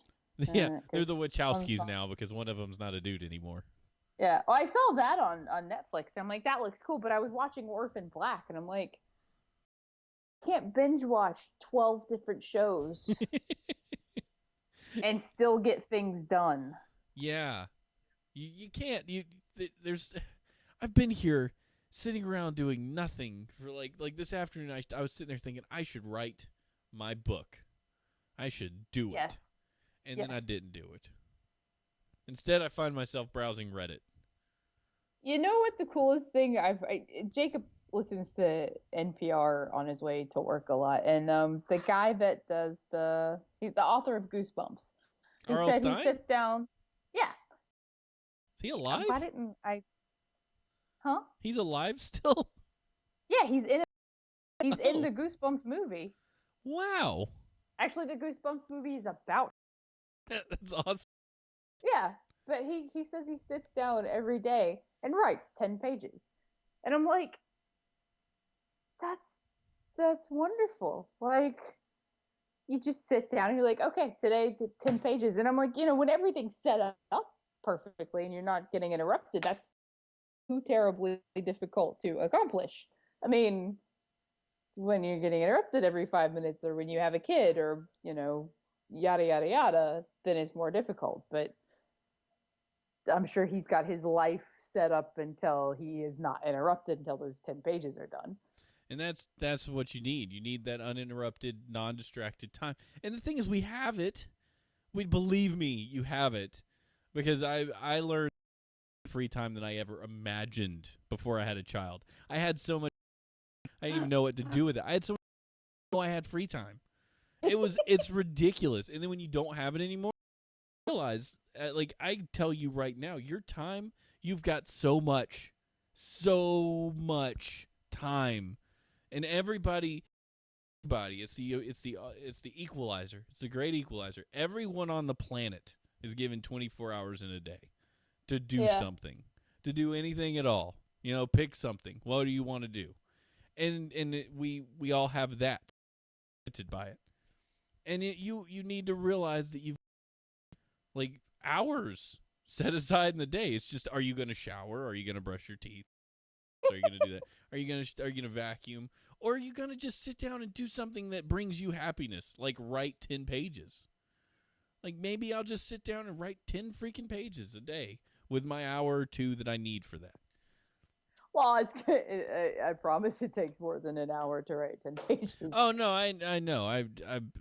But I'm just saying, you've got, there's time there. And even if you can't be 10, what's wrong? If you can't write 10 pages a day, what's wrong with writing 6? What's wrong with writing 4? Exactly, yeah. Why do we say if I can't write 10? Yeah, exactly. Write a page, write something. Yeah, write a sentence. Just write something. Because if you can sit down and you can write a paragraph, you will start an engine of creativity in your brain. It starts, it primes it. And it's like, okay, I can write a paragraph. Well, yeah, I'll write another paragraph. Now I'll write another paragraph. Before you know it, you're chugging along. Just boom. I wrote, and then before you know it, in a month, you've written 50,003 words. Going, how the heck did I do that? How did I do it? I get up excited to write, but the more things I have to do before I can sit down at my computer, the less likely it is that I'm going to get any writing done. So, and I told my mom, because the texting and the calling and stuff, and I can't turn my phone off because if we get a showing for the house, then I can't still be here in my pajamas unshowered on my computer with the house a mess when people get here to look at it. So I have to leave my phone on. So every text that needs my attention, I'm like, where was I? What was my train of thought? It's frustrating. Yeah, But when you've got that uninterrupted time, it's fantastic. And I completely lose track of time. And Jacob calls and he's like, I'm on my way home. And I'm like, I haven't even brushed my teeth today. No, and that you're right. You know what the times when I wrote the most was when I had headphones on and nobody was bothering me. Like when you guys were watching that stupid movie about the people that were clapping. What was that called? What was that movie? Conjuring? Was it The Conjuring? The Conjuring or something like that. The clapping movie. But is that the one where you turned around and went, oh, hell no? Yeah. Yeah, I was like, no, I'm not watching this. I sat there with my back to that with my headphones on. All you guys were doing something else. One of my favorite scenes in that entire NaNoWriMo. I wrote like 3,500 words in the time. Is that the one where like the ghost house and he comes home and yeah, that was the dream sequence. Yay! I was so proud. Like I was just eating that scene up, and that was all while you guys were just distracted doing something else, and I didn't want to do it. I enjoyed that. See, I don't think I could. I mean, I don't know if you guys were watching one of your like gay ass, touchy feely people die and everybody cries movie. I could probably do that. You could do it. It's all about the headphones. Headphones with whatever scene you need to write. Pick a soundtrack from a movie that matches it, and it will be the best. Like if you're like, I'm going to write an adventure scene where they're going across the country. Put on the Hobbit soundtrack, like from some adventurous point. Or if it's like something creepy, or if it's something big, Pacific Rim soundtrack be great, and it will drive the way you write, which you could end up with you feeling very like with the writing being very sporadic and feeling like 10 different people wrote it. Oh yeah, like if I'm books, I have to do them simultaneously because if I read a big chunk of one, then my writing style changes enough that I notice it when I go back and reread it. Oh yeah, like I have to pick an author that I want to write like. Like if I'm writing the medieval fantasy stuff, it's got to be a Joe Abercrombie book. Like, but you could tell when I was reading The Name of the Wind and I was reading Joe Abercrombie. Like you can tell where it breaks off. I've got Patrick Rothfuss on one side, Joe Abercrombie on the other. So it's like this. One was very rough and tuttable, and the other is very like almost poetry. Like I'm writing it in such a different way. I'm like, who? But that just shows you've got so much potential in your brain that just has to be unlocked. It has to be inspired by something. So cool. Like wine. Like wine. Yeah, you drink some wine, you'll have a book. I have to pee. Yeah, we've been talking for a long time. What did we do? What is this show about tonight? The reunion episode. I guess it is the reunion episode. I mean, we have stories. I feel like I at least need to give them a factoid. Oh yeah, let's do it. Let's do a factoid and at least words of wisdom because those are fun. Okay, factoid of the week. Week. Most American car horns in the key of F. Who figures that out? I thought that was pretty awesome. Who figures that out? Awesome. So, we're going to give him a factoid and a word of wisdom? And a word, yeah, that way we introduced it and we summed it up and then we flipped them off and left. Dude, this has been a great show. I don't care if they enjoyed it or not. I've had a good time catching up with you. And this actually really applies to what we've been talking about, our words of wisdom. Oh, good. Well, let me at least give people the general to the show. Okay. Send your questions, comments, feedback, and hate mail to hnhshow@gmail.com. We'd love to hear from you. I know we're not around anymore very often. But write to us. We miss you. Yeah, write to us. I mean, stay active in the Facebook stuff because I want to do in this show. I mean, we've resurrected it when Ashley came back from law school. I intend to resurrect it from the grave when Sam goes to bed at a decent hour. I mean, we're when he's 15. Yeah, so when he's 15 and he sleeps till 3 in the afternoon. This show means everything to me. It's important. It gives me something to do. It's important to talk to Ashley because we haven't talked like this since ever. Because there's even when you guys come over, it's like, hey, it's so good to see you. Baby's crying. I'll be back. It's tough. It's tougher than I ever anticipated it being, and it's nothing that no other parent doesn't go through. It's just where we're at, and where I had this expectation not unexpected. What am I looking for? This lofty expectation. No, that's a goal. Lofty. You thought he was asleep. I thought he might sleep. I thought he might sleep, but he doesn't. He doesn't operate like I would have thought.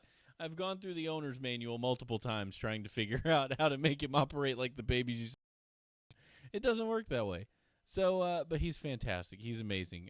I can't even begin to tell you how incredible it is to watch a human discover that he's human. That is watching something a kid figure out his feet are his is wild. You think of it almost like a stroke victim. Like, imagine you were reset to 0 and you were having to figure out that your hands were your hands and your feet were your feet, and he's nothing but just a soul in a bag of flesh learning. And it's why aren't you writing? I don't know. I need was to. Beautiful. But he is. He's learning how to drive the vehicle he's been given, and it's amazing to watch him daily discover what he has. That he can put his. He figured out how to take his hands and actually be able to put his fingers in his mouth and suck on them when he feels bored or when he needs to be soothed. One finger. Yeah, well, he's got 2 right now. Are you serious? Yeah, there's 2 in his mouth. It's just like his mom. Geez. Yeah, same thing. I know, I'm terrified. I'm like, oh goodness. If I got 2 SPD people in my house, I'm going to lose my mind. No, but he went from holding both his hands and trying to fit them both in his mouth, just over time actually being able to function and do things. Like, he's grasping things. It's wild. I'm sorry, I'm going off on a tangent. But I just want to make sure. I just know him as the pooping, drooling, puking ball of giggle. Well, that's what other people always see babies as. I don't care if you're related to them or not. They are. And even as I have this one, I'm going to look at other people's babies and going, yep, that's just a pooping, drooling mess right now. But perspective, because friends who are going to have babies, I'm like, come to me when you want to really know what things are going to be like. And people don't fill your head with this whole, babies are amazing and everybody loves them. Like, no, it's freaking hard work. It's hard. It's really hard. And if somebody tells you it's not hard, they've lost their minds. It's a challenge. It is a greater challenge than you will ever understand. And it's okay. Yeah. Here's the thing I want anybody, especially a dad, to know. Like, when the hospital people handle your baby for the first time and you struggle to figure out how to feel about it, that's okay. You don't have to walk out going, my life was changed. I never knew love until my baby was laid in my hands. No, you've never known shock until your baby's laid in your hands. You learn to love it. Start with complete shock and utter disbelief that there's a thing that is crying and it's in your arms and you have no idea what to do with it. You'll be lucky as a person and you'll be like, oh, I fell in love with my baby instantly. For me, it took a while. I was like, this is a disaster. What's going on? No one's sleeping. Everyone's upset. Crazy. But I love him now. Watching you and Stephanie go what you have gone through, I told Jacob, I'm like, if my kid is like that, I will eat it. I will sell it into the white slave market and move to Fiji and live for the rest of my life. I will not have the baby in some capacity after the first week. So pray really, really diligently that your kid is night and doesn't throw up and somehow the poops go into the diaper and then magically just I will kill it. That's good to know. Stephanie was able to handle it a lot better than me. Like, she was pretty in love with that thing when he got here. That thing, listen to me. but it took me a little while. It's a big adjustment. I'm so glad to have him, especially when he gets old enough that we can run around and you can. I mean, you'll love him when you can throw him in the air. Yeah, when I can roughhouse, I'll be excited. Yeah, and that's normal too. Everybody, totally normal. But anyway, you have to pee, and I keep talking. Call us and leave us a voicemail at H&H Live on Skype. Be sure to download our show on iTunes. Subscribe so when we do have a new one, it'll come out and it'll be in your pocket. Follow us on Twitter. I'm Steve H&H, and the show is at H&H Show.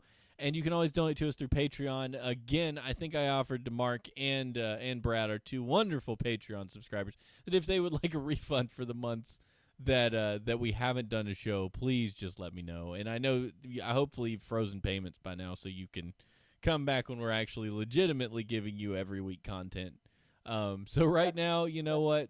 Don't donate to us because I don't know how to give you the content you pay for at the moment. I mean, unless you want to donate to Steven's Hire a Nanny Fund, so every Tuesday night we.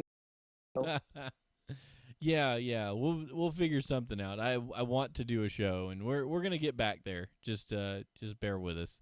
And I'm gonna leave you with these words of wisdom from Benjamin Franklin. Either write something worth reading or do something worth writing.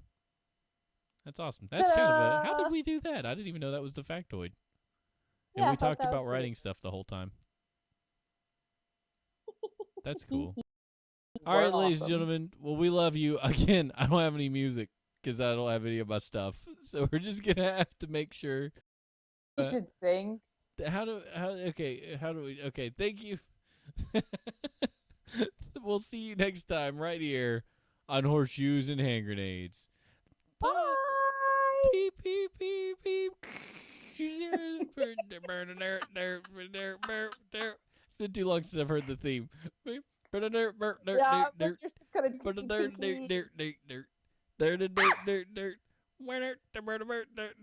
I don't know if that sounds like the Teenage Mutant Ninja Turtles 2 intro. Tacos now, freaking Chris Pine. Bye-bye, everybody. We love you. Bye. All right. Show's over. I want a taco. Go get one. There's a Qdoba across the street. Yeah, I don't have tacos in my vicinity. Have you seen where I lived? There are tacos. You just have to make them out of chupacabra meat. Chupacabra. Well, we didn't do one single. I don't know how people just want to listen to us talk. That's literally all we did, and they chatted the entire time, which was fantastic. I love you guys so much. I miss doing this. I really do. It's so much fun. So much fun. I need tacos. Freaking Chris Pine. I have to figure out how to save this thing now. Dang it. All my stuff is saved on the big machine. I'm having to reconfigure my entire operation here. Please don't. I have no idea what that means. Yeah. And this microphone that I've been holding this whole time. Oh, well. I know, that sucks. You haven't had to hold a microphone in since we were 2010. First world problems. Right? This is more like 2009. I've had a boom mic forever. Well, it was 2010 when we went to Dragon Con when we did the interviews. We held it. Oh, we held the mic then. Yep. Yeah. Yep. No, this is good. It worked. I brought the little Zoom recorder that I have, the little handy recorder thing, and I mean, it has worked great. I had to pay $10 for a pack of batteries for it, but it's been awesome. Like it's driving the whole show. Well, it went because you sound great to me, and apparently sounded great to everybody else too because you were coming in stereo. So yeah, well, this thing is coming. This thing is transmitting stereo into the dealio here. I don't know how that works, but it's doing it. Nice. Yeah, so we're good. But, man, I will let you go because I know you have to pee and I've got to figure out how to go to bed and all that stuff. It's hard to go to bed when you're by yourself because you don't have to. So It's awful. Like, when Stephanie's not around, I can't. when Jacob's gone, I'm like up until 4 a.m. going, I should sleep. Yeah, what is it with that? Like, what are we doing? I don't know. What am I doing that keeps me up to 2 a.m? There's nothing important out there that all I want to do is maybe write some pages. But I don't even want to do that. I'm not feeling inspired right now. I think I might just read You Are a Badass. You have to let me know how that is. I'll let you borrow it when I'm done with it. You might like it better because it's written from a chick's perspective. Because I'm a dummy. Yeah.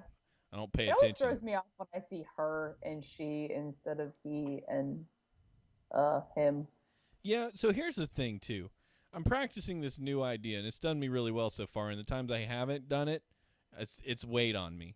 It's this idea of why not, rather than when given an opportunity, going why, looking for an excuse to do something. Look for an excuse not to do something. Just why not do it? Is there any reason I shouldn't do it? I've been practicing this in Boston, and I've found my way all across the city just going, why not just get on the subway and go somewhere? So I've done that. And then I'm just out there. Yeah, so I'm out there, and I'm like, well, where can I go? And I'll look at my map, and I'm like, well, there's the harbor. Why not go to the harbor? So I go to the harbor, and I see this beautiful ocean. I smell the ocean breeze. And then I'm looking at my map going, okay, Paul Revere's house, where's it at? And I'm like, okay, well, it's way across town.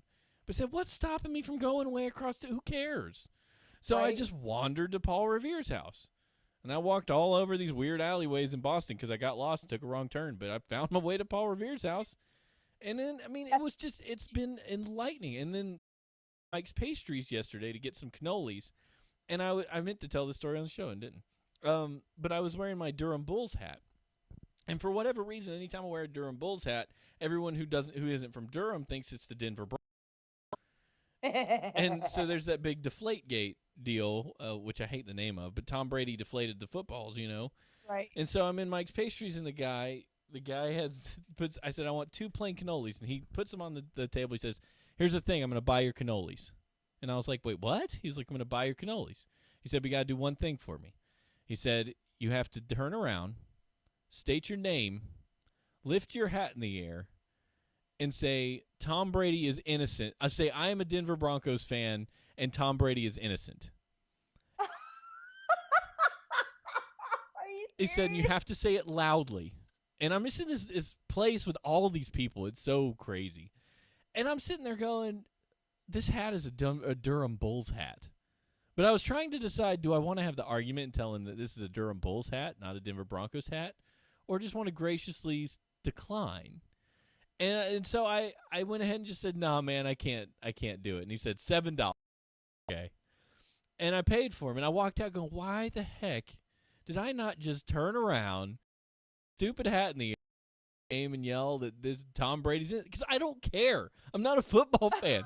I don't care one way or the other. Why did I decide that it was better to be right and say my hat was not a Denver Broncos hat than just to do what the dude said and get a free cannoli? Did you tell him that it wasn't a Denver Broncos hat? No, I didn't. I didn't want to correct him because that required I additional. would have been like, "What the hell are you on about?" Well, I knew what he was talking about. I guess you got that about. a lot, though. No, yeah, I got it in an airport once. It's the only reason. Is a dude was like, "Hey, what part of Colorado are you from?" And I was like, "What are you talking about?" So I knew what he was. I knew what he saw, and I knew where his mind was. But I also knew he was wrong. And instead of just doing it and getting a free cannoli, which would have been awesome, and I would have walked out. You also would have probably gotten the shit kicked out of you if you would have done that. No, because everyone here is a Tom Brady fan, so they would have been like, "Yeah, right on." Oh, really? That's why, because they're based out of New England, so this is Boston. Right. Tom Brady has an apartment here too. So I would have been like the hero, the Denver Broncos fan who says that Tom Brady is innocent. Why didn't I do that? And gotten a free cannoli. And gotten 2 free cannolis. See, this is why we need to travel together. Yeah, because I should have just done that. I've got it in me. I don't know why I didn't. So now that thing, the thing where I went with the why, or I thought through it more than just doing it and winning. Yeah. Is weighing on me. Ever since then, I think about it. I'm just like, crap. I really should have just done that. It's like those social situations that you think about for the next 3 years. Oh yeah, think about it. I'll think about it every time I think about Mike's Pastries. Now I think about that failed opportunity to just do something and win a prize. Right. It wasn't. I mean, and no one there knows me. It's not like it would have been a big deal. But you would have gotten free cannoli. But I would have gotten free cannoli. So think about that. Which, When you're approached with a wild situation, that doesn't matter if you're right or if it's whatever, but you're just gonna win if you do it. Just do it. You're not yeah, gonna but then you die. wake up drunk at a heck retreat. Yeah, but the thing is, you're not gonna die, and you walk away with a good story. Why not drink beer while you're watching handicapped people? Exactly. Why not? Time. Oh, I wanted to die, Steven. Well, then you probably shouldn't have. Maybe that in that circumstance, you should rethink your issue. Okay, so I mean, it is a great story, but I wanted to die. I did not feel good until the morning after. so all right, so that we have a addendum. If it involves alcohol or drugs, you should probably rethink your situation. If it's really effing stupid, don't do it. But when you're just out in a city and you're like, where do I go next? Who knows? Let me just get on the subway and see what happens. That's a positive experience. That is cool. I'm glad you were able to explore and go to Paul Tuckett's brewery. I'm so tired now, though. Like I should have gone to the Samuel Adams pub today, but I was so tired. I just wanted to sit for a little while. My legs are killing me. I'll be walking for the next 2 days. Oh, you were.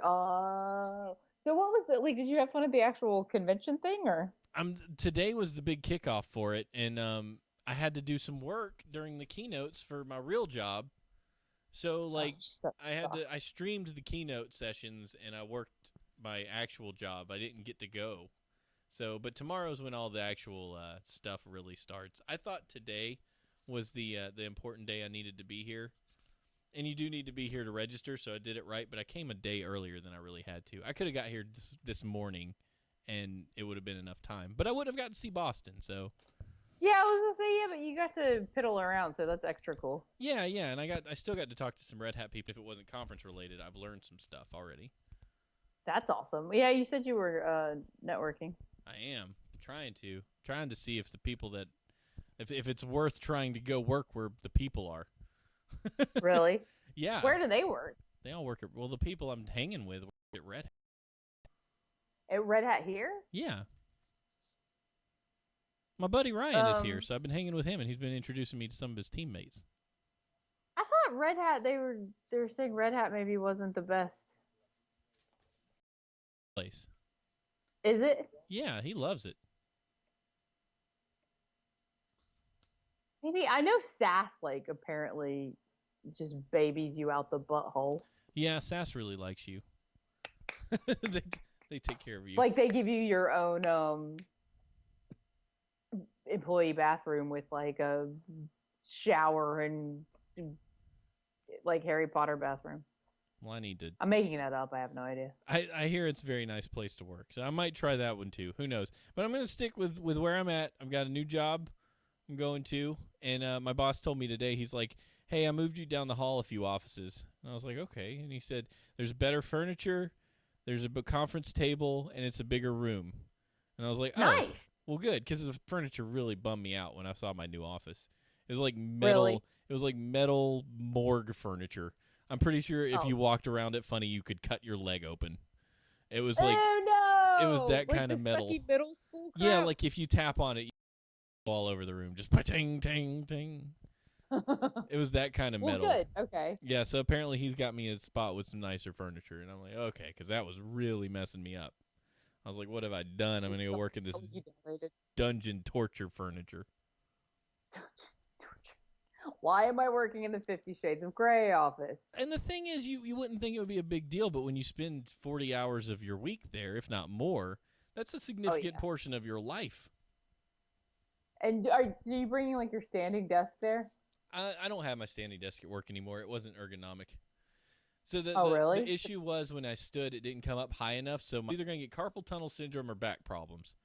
That sucks. It's one or the other. So I just got to where I stand up more. So I just get up a lot more than I used to. How didn't know that. That sucks. Wonder why they wouldn't make it more adjustable. I don't know. It just didn't come up quite high enough. I could put something under the keyboard and lift it a little bit because it was down probably about 2 or 3 inches lower than it should be. Oh, that sucks. Yeah, Yeah. because that makes your wrist all. So yeah, you either get the like dowager's hump or the. Yeah, right. And I'm trying to avoid the hump.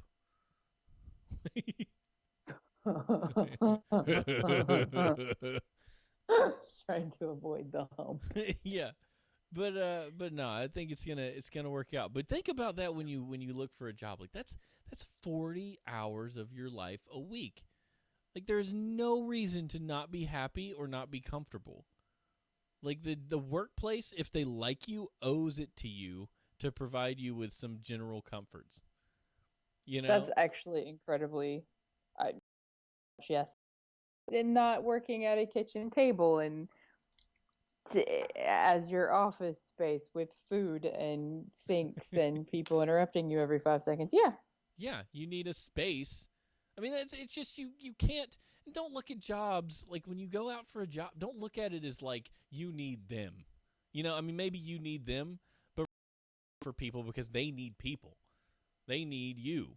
So it's kind of when you turn your head around a little bit and think of it that way, as I'm not right. working here because I need you. I'm working here because you need me. Yep, exactly. That And then really maybe they'll pay you more. that really changes the conversation a little bit. Because if you can go somewhere else, if you know you're capable of going somewhere else, then you've got all the cards are in your hand. You know, Right. you're the one that they're trying to win over. You're not winning them That's over. actually, I'm glad that you told them no at first and then got some stuff worked out. Yeah, I got some. I was like, this isn't for me because I can make that choice because I have a job. I've been where I Right. haven't had a job before, and that was just I had to take what I could get. But now I'm in a space where I have a job and I'm happy enough that if I don't want to go somewhere, I'm not going to go. Right. So, anyway, I don't know how we got on this, but I'm sorry I talked more. I'm by myself in this hotel, so You're you you alone in a hotel or you in hotels when you're tired is probably the funniest thing ever. where's Matt So when I need him? I know with you need to find those and publish them. I need to pee. I have published them. Yeah, go pee. What are you doing on the phone with me? That's right. I went to big things of there's 24. What's 20? That's 48 ounces of water. Yeah, you need to pee. I'm gonna let you go. I'm gonna let you pee. I'm gonna let you pee. All right, I'm gonna let you pee. I'm gonna finish the show up, and we're gonna tell everybody bye. Okay. Um, the stuff is up and ready to go. The draft saved. Okay, cool. I will get everything uploaded and published. Okay. Yay! Thank you, sir. I had fun. I'm glad we got to talk. I know. I know. Guys, later on. I'm